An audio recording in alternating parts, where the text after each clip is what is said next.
সম্মানিত শিক্ষার্থী বন্ধুগণ, আসসালামু আলাইকুম রহমতুল্লাহি ওয়া বারাকাতুহু। আশা করি আপনারা সবাই ভালো আছেন। আমিও আলহামদুলিল্লাহ ভালো আছি আপনাদের দোয়ায়। তো আজকে আমরা যে বিষয়টা নিয়ে কথা বলবো, এর আগের ক্লাসগুলোতে যে বিষয়টা ধারাবাহিকতায় আমাদের ক্লাস দিয়েছে, এখনো আমরা ধারাবাহিকতা বজায় রাখবো। আমরা এখানে দেখতে পাচ্ছি বিষয় হলো আইসিটি বাইনারি সংখ্যার যোগ। এর আগে একটা দশমিক সংখ্যা কিভাবে আমরা বাইনারিতে রূপান্তর করব, এটা কিন্তু আমরা জেনেছি। এখন আমরা জানবো যে বাইনারি সংখ্যার যোগের ক্ষেত্রে যে শর্তগুলো বিদ্যমান, যোগের ক্ষেত্রে কিছু শর্ত আছে, এই শর্তগুলো আজকে আমরা নিয়ে আলোচনা করব যে বাইনারি যোগ করতে গেলে এই শর্তগুলো কি কি বিদ্যমান। তাহলে দেখতে পাচ্ছি বাইনারি সংখ্যার যোগ শর্তসমূহ।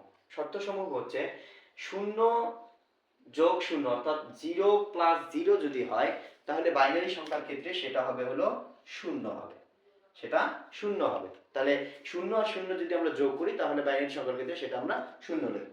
এরপর হচ্ছে 0 যোগ হচ্ছে 1, অর্থাৎ 0 + 1। 0 + 1 যদি হয়, তাহলে এখানে বাইনারি সংখ্যার ক্ষেত্রে হবে এটা 1। এরপর যদি 1 + 0 হয়, তাহলে বাইনারি সংখ্যার ক্ষেত্রে এটা হবে 1। এরপর হচ্ছে, তাহলে আমরা এই তিনটে খুব সহজে জানতে পারলাম। 0 0 যদি যোগ হয়, বাইনারি সংখ্যার ক্ষেত্রে হবে 0। 0 আর 1 যদি যোগ হয়, তাহলে বাইনারি সংখ্যার ক্ষেত্রে হবে 1। 1 যোগ 0 যদি হয়, তাহলে বাইনারি সংখ্যার ক্ষেত্রে সেটা হবে 1।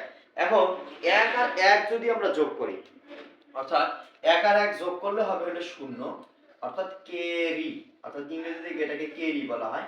কেরি থাকে 1। কেরি মানে হচ্ছে হাতে রাখা বা হাতে থাকা। কেরি মানে হচ্ছে হাতে থাকা, অর্থাৎ 1 আর 1 যোগ করলে হবে 0, 0 করার ক্ষেত্রে হাতে 1 থাকে। এটা হলো বাইনারি সংখ্যার যোগের একটা পদ্ধতি।